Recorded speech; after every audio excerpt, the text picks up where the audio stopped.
Foreword by Ben Stewart.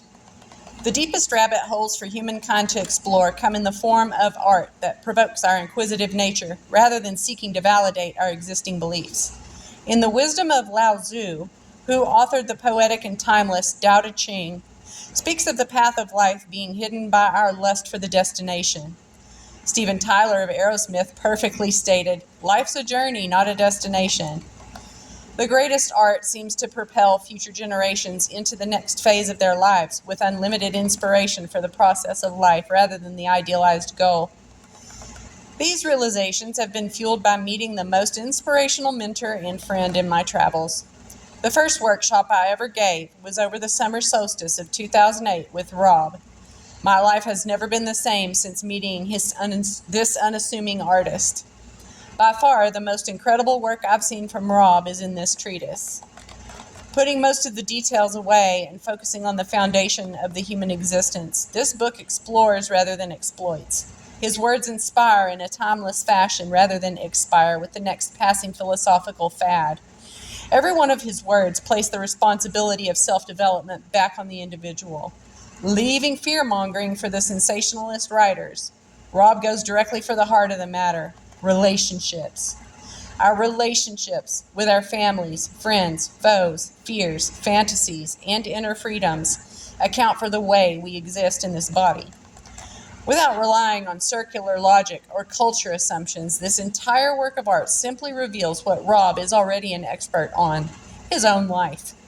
I've sought to acquire the deepest, most arcane wisdom of the ages through complicated texts and spiritual doctrines, when all along the great sages are those humble few in our communities that simply have the heart to connect with human beings at the heart level. I love you, Rob, for all that you have taught me in my short time around you. Thank you for reminding me of the qualities I've always possessed to graduate life with honors. Introduction. For in the final analysis, our most basic common link is that we all inhabit this small planet. We all breathe the same air, we all cherish our children's futures, and we are all mortal. JFK, June 10th, 1963. If we were to do a final analysis today, I suspect most of us would come to the same conclusions. When we face our own physical mortality, we often have no regard for how much money we made, how much time we spent at work, or all the stuff we managed to collect.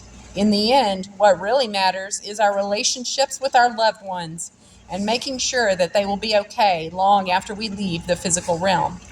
What I find absolutely encouraging is that more and more people are seriously considering these very points when they are young enough to do something about it. I see people waking up all over the world. Since the release of Ungrip back in October 2011, I've been contacted by thousands of people who resonated with the idea of self-governance, taking back our power and declaring peace. People recognize that there is something terribly wrong with the world right now.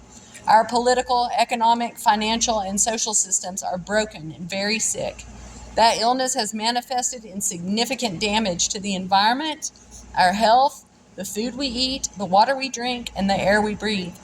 People are dying or suffering greatly, so people are hitting the streets in droves in many countries around the world. People know something is wrong and they are standing up and speaking their minds. This is a healthy step in the process and is one that I encourage as long as it remains peaceful.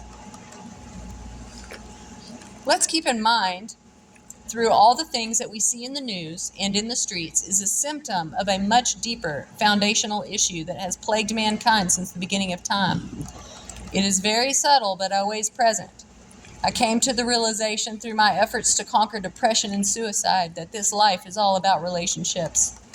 I'm not going to limit this discussion on our relationships with our family, friends, communities, food, environment, etc.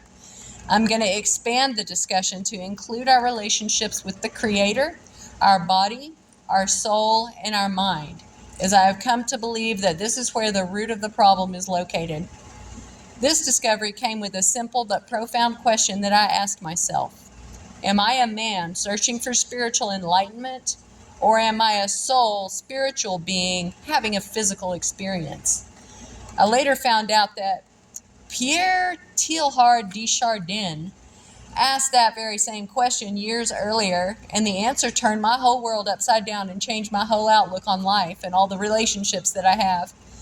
It also removed a lot of the fear that I felt and freed me more than anything else in my life.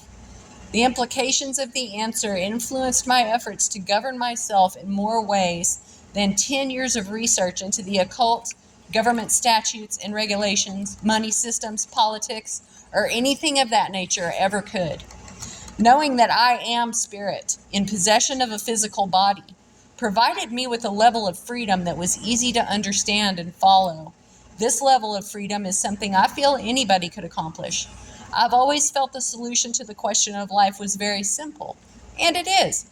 However, getting there requires work, effort, and dedication. It can only be found by those who are willing to walk the path to freedom and do the work. To figure out the root of who I am, I did a simple thought experiment.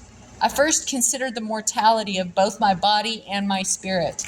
I found the physical body has a finite life, and the spirit, being immortal, has an infinite lifespan. I realized that if the essence of who I am is rooted in the body, then what and who is the spirit? What is my relationship with the spirit if that is not who I am?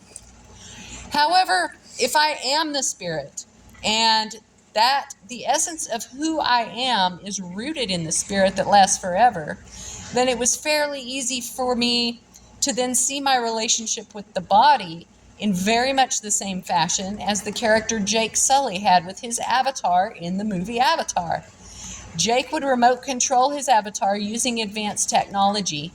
However, while he is remote controlling the avatar, he feels, sees, and experiences everything as if he is the avatar. He has a hard time separating himself and is jolted back into reality when his session is ended. Is it possible that the spirit slips the body on as a suit in order to experience life in this physical realm, much like what Jake did with his avatar? Would that explain why most people on this planet believe that when the body dies, the spirit then moves back into the spiritual realm, or what some people would call heaven? Why would we even want to do this?